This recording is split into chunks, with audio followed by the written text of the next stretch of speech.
Ya, Assalamualaikum warahmatullahi wabarakatuh. Oke, di sini kita akan membahas di pertemuan ke-6 masih tentang mencari akar-akar dari beberapa persamaan polinomial.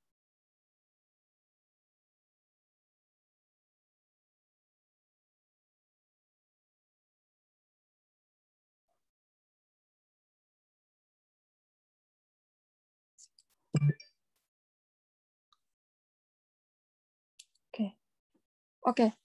Jadi di dalam menyelesaikan persamaan-persamaan polinomial ini ada beberapa metode, yaitu kita kategorikan sebagai metode langsung dan metode tidak langsung. Dalam metode langsung, kemarin teman-teman sudah belajar dengan Pak Halim, yaitu mempelajari eliminasi Gauss, Gauss-Jordan, dan LU decomposition. Di sini adalah metode langsung, artinya tidak perlu iterasi. Nah, sedangkan di metode tidak langsung, ini ada dua metode, yaitu Jacobi dan Gauss-Seidel. Di sini karena dia memerlukan iterasi, maka kita sebut dia metode tidak langsung. Nah, konsep dari Jacobi sendiri itu ketika kita mempunyai persamaan polinomial yang dimana ini nilai A11, A12, A13, A21, A22, A23, A31, A32, dan A33, ini merupakan konstanta. Jadi yang A itu adalah konstanta. Konstanta, sedangkan ada X1, X2, X3.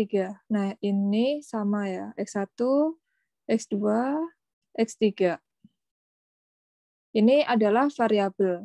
Jadi biasanya polinomial itu ada variabel X1, X2, X3, atau namanya bisa juga X, Y, Z, atau A, B, C. Nah, kemudian ini akan sama dengan suatu konstanta yang lain. Jadi ada C1, C2, C3. Nah, biasanya suatu persamaan ini terdapat variabel yang ingin kita cari. Di sini ada 3 variabel yang tidak diketahui. Dan di sini juga ada tiga persamaan. 1, 2, 3.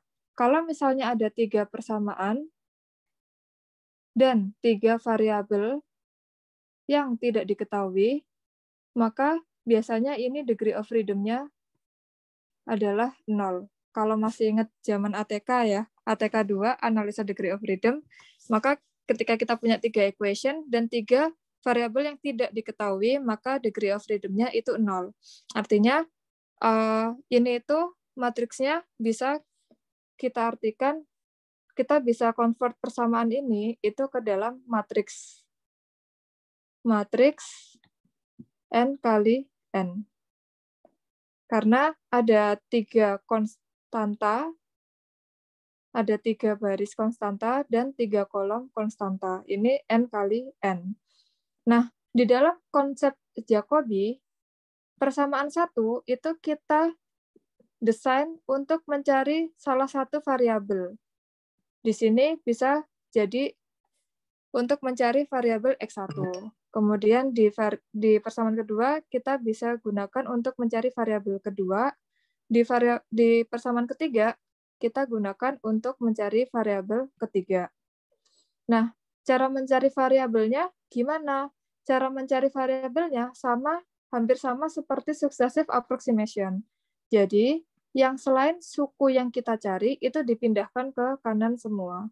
Jadi, suku ini pindah ke kanan, suku ini pindah ke kanan. Maka, kita akan dapatkan persamaan di sampingnya. Nah, di sini kita dapatkan A11 kali X1 itu sama dengan C1 min A12 kali X2 min A13 kali X3. Karena ini udah pindah ya, jadinya tandanya min. Kemudian yang persamaan kedua, karena yang ingin kita cari adalah si X2-nya, maka yang A22 kali X2 tetap di kiri. Nah, yang ini pindah ke kanan, itu pindah ke kanan. Jadinya C2 dikurangi A21 kali X1 min A23 kali X3. Nah, yang untuk persamaan ketiga, yang kita ingin cari adalah nilai X3. Maka suku ini yang tinggal di kiri. Maka di sini tinggal C3 dikurangi A31, X1 min A32 kali X2. Nah, untuk penyelesaian ini, itu kita nggak boleh ada konstantanya di sini, karena di sini diminta nanti nilai X1 yang baru berapa, X2 yang baru berapa, seperti successive approximation. Maka kita harus cari X1 sama dengan apa, fungsi X, fungsi apa, seperti itu. Nah, biar ini X1 sendirian, maka semuanya ini dibagi dengan A11. A11, A11, A11. Maka kita dapatkan persamaan yang pertama, itu X1 itu sama dengan C1 bagi A11 min A12 dibagi A11 kali X2 min A13 dibagi A11 kali X3. Nah, X2 juga sama. Jadi, tinggal konstantanya aja dipindah ke kanan, maka hasilnya dibagi ya. Ini bagi A22. Yang X3 juga sama. Maka ini pindah aja ke sini, ini jadi dibagi A33. Maka kita dapatkan suatu persamaan X1 sama dengan ini, X2 sama dengan ini, dan X3 sama dengan ini.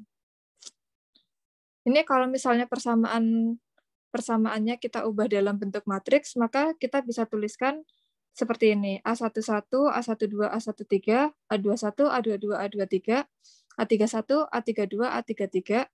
Ini slash C1, C2, C3. Nah, untuk konsep Jacobi, berarti kan itu iterasi ya, iterasi. Konsepnya, pertama kita punya nilai X1 trial awal. Trial awal, terus X2 juga trial awal. X3 juga punya nilai trial awal. Tuh. Katakanlah kita mulai iterasi pertama. Iterasi pertama, kita sebut pertama itu adalah K. Jadi iterasi K sama dengan 1. Maka nilai X1-nya gimana? Nah, nilai X1-nya adalah ini. X1 yang ke K itu sama dengan C1 dibagi A11 dikurangi A12 dibagi A11 dikali X2 K min 1. Artinya kalau misalnya kita mencari ini nilai X1 yang pertama, maka K-nya adalah 1. Nah, ini berarti X1 min 1. Maka ini yang dicari adalah X2 ke 0. Jadi, untuk trial awal kita bisa berikan tanda ini adalah X1 ke 0, X2 ke 0, dan X3 ke 0. Maka X1 iterasi ke 1 itu sama dengan C1 dibagi A11 dikurangi A12 dibagi A11 kali X2 0. Ini min A13 per A11 dikali X3 0. Karena ini 1 min 1, maka X3 0. Artinya ini pakai nilai yang trial awal. Ini juga pakai nilai yang trial awal. Untuk yang X2 iterasi pertama sama kayak gitu. C2 per A22 dikurangi A21 dibagi A22 kali X1 0. Jadi pakai nilai trial awal atau nilai yang lama. Nilai sebelumnya. X3 yang baru sama dengan C3 per A33 min A31 per A33 kali X1 yang lama. Min A32 bagi A33 kali X2 yang lama. Jadi lama sebelumnya. Kalau misalnya ini yang kedua, maka X32 iterasi kedua itu sama dengan ini dikurangi ini kali X1 iterasi pertama, karena 2 min 1. Ini X2 iterasi pertama. Jadi ini yang dicari adalah yang baru untuk Jacobi. Untuk XX yang lain atau YZ atau BC yang lain itu pakai nilai yang sebelumnya. Nah, secara umum persamaan di atas itu dapat kita tuliskan seperti ini rumusnya. Jadi XIK itu secara umum sama dengan CI dibagi AII min sigma J tidak sama dengan I sampai N AIJ per AII kali XJ K min 1. Ya ini misalnya kita pengen cari X1. X1 K sama dengan, maka I-nya dimasukkan 1 karena I-nya 1.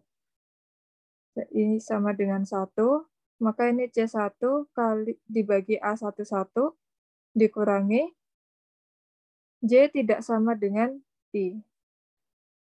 J tidak sama dengan 1 sampai N. Nah, N-nya itu 3 kan. Maka ini sigma A1. Karena J tidak sama dengan 1 startnya, berarti A12 dibagi A11 dikali X2. Ini K-1. Kemudian, karena ini sigma, maka ditambah. Ditambah N sampai sama dengan 3. Maka ini A13, A11 dikali X3, K-1. Nah, udah. Karena ini sampai N, nah N-nya itu sama dengan 3, maka kita berhenti pada suku yang ini. Jadi, menerjemahkan persamaan ini, itu caranya seperti ini ya.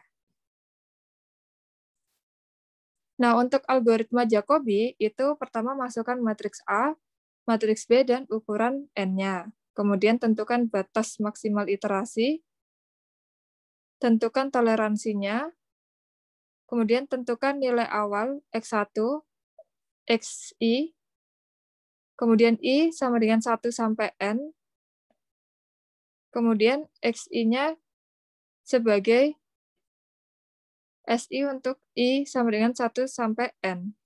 Nah, kemudian menghitung ini, kemudian mencari iterasinya, dan sistem ini akan diulangi terus sehingga errornya itu kurang dari toleransi. Contoh di sini ada 3 persamaan. Persamaan pertama, persamaan kedua, persamaan ketiga. Nah, untuk di metode Jacobi, yang pertama kita harus tahu adalah trial pertama mau berapa yang mau di trial. Kemudian kita cek dulu, cek diagonalnya. Nah, cek diagonalnya ini, dan ini. Apakah nilai diagonal yang di persamaan ini itu benar X1 yang paling gede? Jadi nilai diagonalnya itu sebenarnya A11, ini A22, dan ini A33. Jadi untuk metode penyelesaian baik tak langsung maupun langsung, itu kita butuh nilai diagonalnya harus lebih besar di dalam persamaan tersebut. Misal ini, karena kita mau cari X1, maka nilai A11 atau nilai angka yang dekat dengan X1 itu pastikan dia yang paling besar di antara nilai yang lainnya. Untuk A22 itu pastikan yang tengah itu lebih besar daripada nilai yang kanan kirinya. Kemudian yang A33 itu lebih besar daripada yang X1 sama X2. Nah, kalau ini udah urut ya. Jadi ini nilai terbesarnya sudah benar di A11, yang ini nilai terbesarnya di A22, dan ini nilai terbesarnya di A33. Maka oke, kita bisa ngeproses persamaan ini. Kalau misalnya di nilai diagonalnya itu tidak lebih besar, maka harus dilakukan tukar baris. Gitu. Nah, setelah kita punya trial pertama, maka kita ubah persamaan 1 menjadi bentuk X1 sama dengan bla bla bla. Nah, X1-nya sama dengan ini. C1 dibagi A11. Jadi mengikuti rumus yang tadi ya, ini C1 bagi A11 dikurangi ini A12 dibagi A11 kali X2 min A13 dibagi A11 kali X3. Nah, ini kita ubah persamaannya menjadi X1 sama dengan persamaan ini. Kemudian X2 sama dengan persamaan ini, dan X3 sama dengan persamaan ini. Ketika kita udah punya persamaan, maka mulailah ke metode Jacobi. Ini trial pertama. Karena kita tadi udah tentukan X1 0, itu adalah 5, X2 0, itu adalah 5, dan X3 0, itu 5 juga. Nah, trial pertama kita mencari nilai X1-nya. X1 yang trial pertama itu sama dengan 85/27 min 6/27 kali X2 0. Artinya X2 yang sebelumnya adalah X2 nilai trial awal. Min 1/27 X3 0. Maka dari sini kita hitung. Nah, udah X2-nya juga gitu sama. Ini sama dengan ininya pakai yang nilai sebelumnya. X3 untuk trial pertama juga pakai nilai X1 nilai sebelumnya dan X2 nilai sebelumnya. Kemudian kita masukkan angkanya. Ketika dimasukkan angkanya, X2 trial awal itu 5, maka dimasukkan 5. X3 trial awal itu 5 juga, maka dimasukkan 5. Sehingga X1, nilai X1 pada trial awal itu sama dengan 2,2222. X2 pada trial awal sama, kita masukkan 5 dan 5, maka didapatkan 2,1333. Kemudian untuk nilai X3 yang trial awal, kita masukkan nilai X1 dan X2-nya 5, 5, maka diperoleh 1,8519. Nah, ini terus aja sampai di trial kedua. Nah, trial kedua yang dipakai adalah nilai X2 yang pertama, dari trial pertama, trial sebelumnya. Dan X3 trial sebelumnya. Nah, ini sama ya. Stepnya kayak yang tadi, maka kita hitung, kita masukkan angka dari trial sebelumnya, 2,1333, yang ini 1,8519. Maka X1 di trial kedua diperoleh 2,7427. Kemudian X2 di trial kedua itu 3,6642, X3 di trial kedua 1,9564. Nah, dari sini kita bisa hitung sebenarnya errornya. Maka error itu sama dengan absolut nilai baru dikurangi nilai lama dibagi nilai lama kali 100%.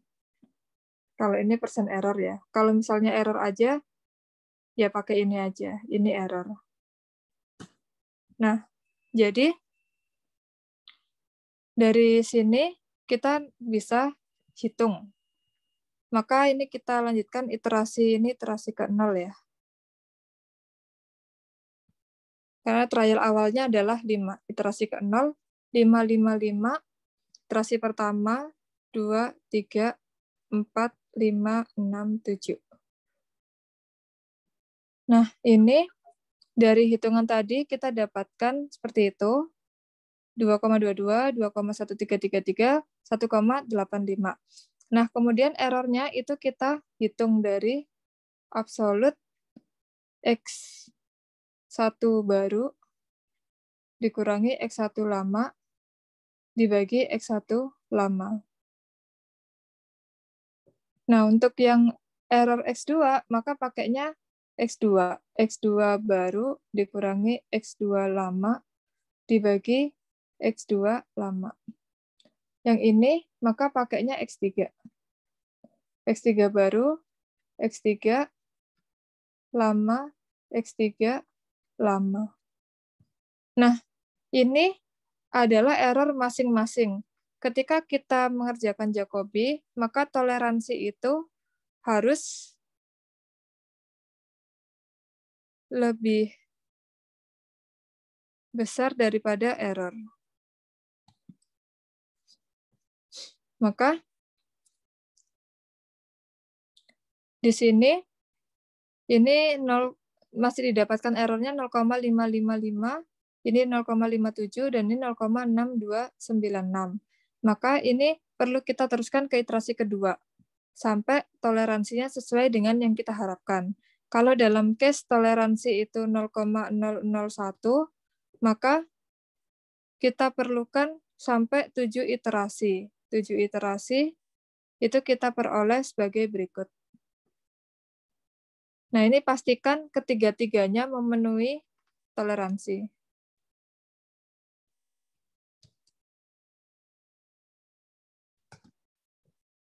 Oke. Kemudian next adalah metode Gauss-Seidel. Untuk metode Gauss-Seidel, di sini konsepnya sama seperti Jacobi. Jadi ada 3 persamaan, kita harus ubah persamaannya menjadi bentuk X saja, kemudian X1, X2, dan X3. Bedanya dengan Jacobi, kalau di dalam Gauss-Seidel, itu yang dipakai nilai yang paling update. Jadi misal nih, di X1, kita udah punya nilai X1 yang baru. Nilai X1 yang baru, dari trial pertama, ini dihitung dari X2 trial awal, dan X3 trial awal. Nah, setelah kita perhitungan ini, kita akan punya nilai X1 yang baru. Nah, ketika kita punya nilai X1 yang baru, maka di X2, ketika ada X1, variabel X1 muncul, ini harus sudah pakai nilai X1 yang paling baru. Jadi hasil dari perhitungan pertama. Oke, kemudian yang X3, karena sudah dapat nilai X1 yang baru dan X2 yang baru, maka ini wajib dimasukkan dari persamaan sebelumnya, dan ini wajib dimasukkan dari perhitungan sebelumnya. Jadi nggak boleh pakai nilai trial awal lagi, karena nilai yang paling update sudah ada. Nah, prinsipnya Gauss-Seidel seperti itu. Itu pengembangan dari Jacobi. Nah, ini untuk algoritmanya hampir sama seperti si Jacobi. Cuman bedanya di persamaan ini aja. Nah, ini contohnya kalau menggunakan metode Gauss-Seidel. Di metode Gauss-Seidel, untuk sampai ke tahap ini itu masih sama dengan Jacobi. Nah, kemudian untuk trial pertama, itu X1 dari trial pertama itu sama dengan 85/27 min 6/27 kali X2 trial awal. Dikurangi 1/27 kali X3 trial awal. Nah, di sini akhirnya kita bisa menghitung dulu, diperoleh 2,2222. Nah, untuk X2 di trial pertama, itu kita nilai X1-nya nggak boleh pakai nilai trial awal. Jadi ini harusnya nilai yang pertama, nilai iterasi pertama. Jadi ini adalah X1 1. Kalau yang ini X3-nya, karena X3-nya belum dihitung, maka wajib pakai yang trial awal.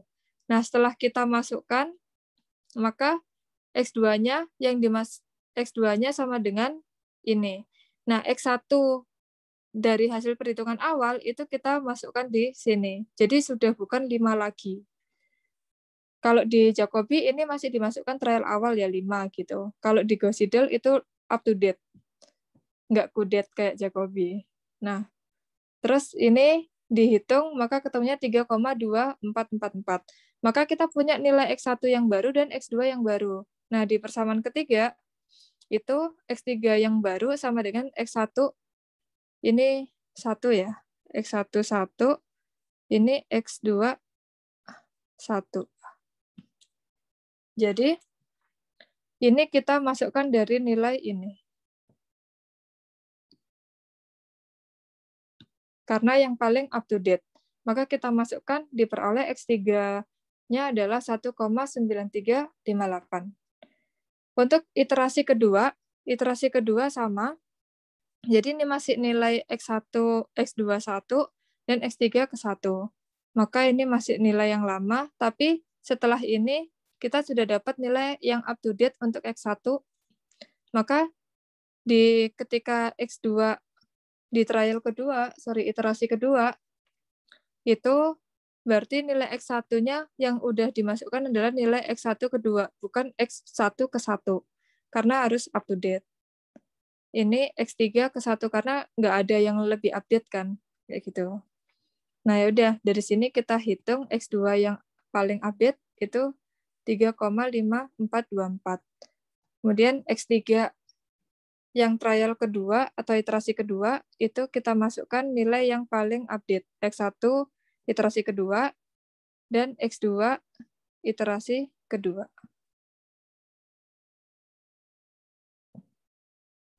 Maka dari sini kita dapatkan X3 iterasi kedua adalah 1,9252.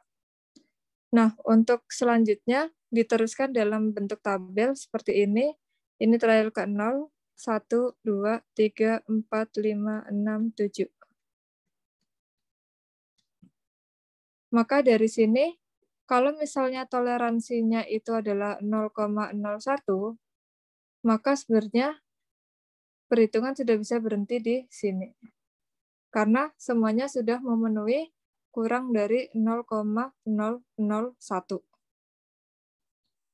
Maka diperoleh nilai X1-nya adalah ini, X2-nya ini, dan X3-nya ini. Oke, jadi ada kesimpulannya X1 sama dengan 2,425525,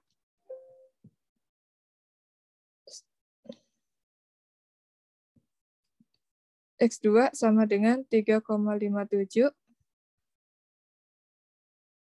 2997, X3 1,925953. Jadi kita dapatkan ini, dan ini. Maka nilai X1-nya 2,4255, X2-nya 3,57299, X3-nya 1,925953. Oke, sampai sini kalau ada pertanyaan, silakan ditanyakan di grup dan secara langsung dari saya. Terima kasih.